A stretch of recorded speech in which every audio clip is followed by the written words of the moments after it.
It's the glow squid! Wow. I guess everyone was mesmerized by the glow squid, not just the tiny ones. No, I wow. was really not expecting that. That is so awesome. Yes.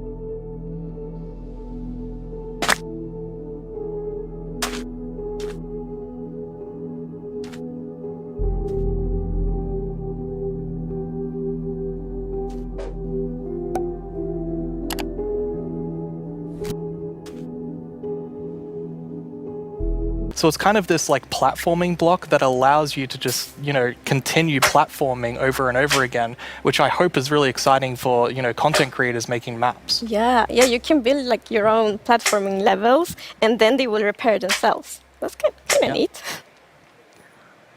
It's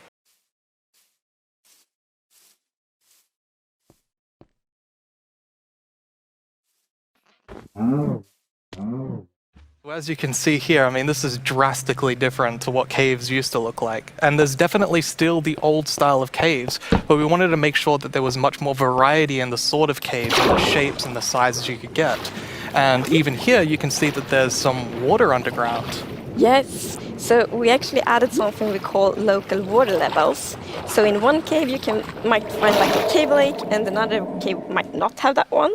And this also means that we get naturally generated waterfalls, which is so pretty. And it also kind of gives like new ways to traverse the underground. You can actually go cave rafting. Yeah, so you'll see in a bit that our player here will actually use a boat to raft. And that is just such an exciting opportunity to be able to traverse the caves in a very different way than you used to. Yeah, we were playtesting and then one of the devs like, look at this, it's so fun, and all of us just started to go with the boat on the waterfalls. It was a lot of fun.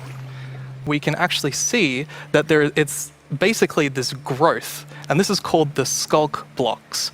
And one of the blocks is called the Sculk sensor. This is the new redstone block.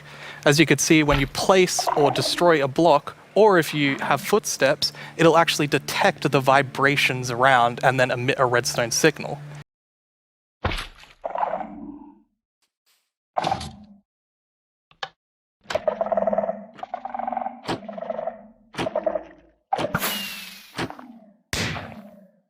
We love the redstone community and we want to make sure that we do it right. So any feedback you have, any ideas, send it to us and we will work with you to make this the best block that it can be. Dripstone Caves biome. And whenever I think about the idea of a cave update, the image of stalagmites and stalactites comes into my head. But adding these are pretty difficult. It's a very unique shape that Minecraft isn't really accustomed to. But I think the way that the artist put it into Minecraft works quite well. And of course, there's some mechanics surrounding this. So you can see that someone destroyed the block up the top, and so the dripstone fell down. And also, unfortunately for this zombie here, if you fall on these dripstones, you will get hurt. Poor zombie. From the stalactites, you could see that it was like dripping water. So actually, if you put a cauldron under a stalactite, it will fill up with water. So it's renewable water. The stalactite is in the roof and stalagmite is on the floor.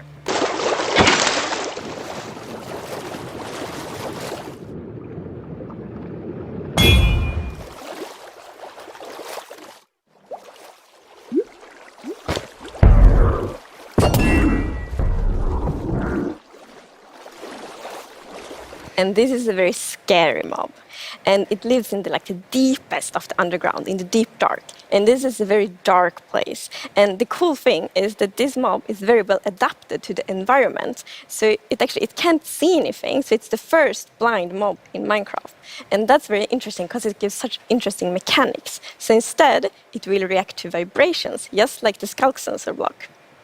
So if you aren't very careful when you walk around in the deep dark, you might upset that mob. In this system, you're basically going to find these excavation sites all throughout your world. And you can make this new tool called the brush that is going to help you uncover the mysteries of all these dig sites.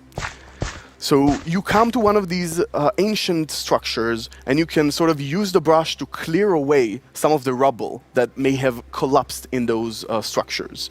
And sometimes you might even find something shiny inside them. But, and this is important, if you are not careful enough, like in real life, you can destroy that artifact. And when that artifact is gone, that artifact and all the secrets it held are gone forever.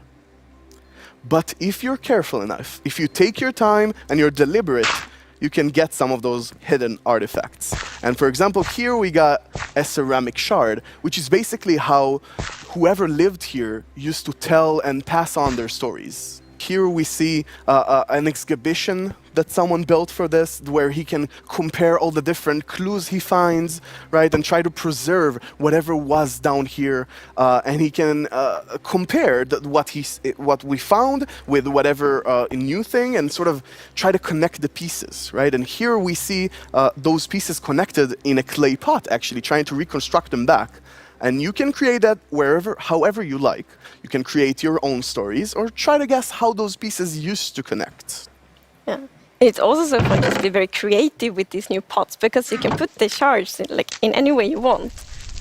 Exactly, and when you're pleased with your creation, you can fire them up and you have your own painted clay pot.